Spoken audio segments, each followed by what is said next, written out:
இந்த சம்மர் வெயில நீங்கள் தாக்கு பிடிக்குன்னா கண்டிப்பாக இதை ட்ரை பண்ணி பாருங்கள். பாதாம் பீஸில் நைட்டே ஊற வச்சுட்டு அதுக்கப்புறமா அது 2 ஸ்பூன் அளவுக்கு ஆட் பண்ணியிருக்கேன். அதாவது 2 பாதாம் பீஸ் மட்டும்தான் ஆட் பண்ணியிருக்கேன். அதிகம் போட்டால் நல்லா உபிரி ஆகிடும். அதனால் உங்களுக்கு தேவைக்கு நீங்கள் ஆட் பண்ணிக்கோங்க.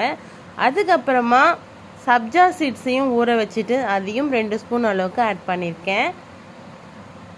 அதுக்கப்புறம் பாதாம் வந்து குட்டி குட்டியாக கட் பண்ணியிருக்கேன். அதாவது ஊற வச்சு பாதாமை தோல் உரிச்சிட்டு கட் பண்ணி எடுத்துருக்கேன்.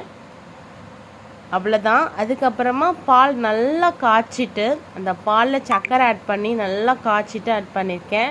நீங்கள் கூலிங்காக வேணும் அப்படின்னா கொஞ்சம் ஐஸ் க்யூப் போட்டுக்கோங்க. இல்லை பால் நல்லா காய்ச்சி ஃப்ரிட்ஜில் வச்சு கூட நீங்கள் ஆட் பண்ணிக்கலாம். ரொம்பவே நல்லாயிருக்கும்.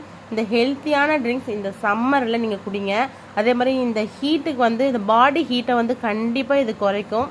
கண்டிப்பாக ட்ரை பண்ணி பாருங்கள். நோயின்றி வாழ்வோம், நலமாக வாழ்வோம். மீண்டும் சந்திப்போம்.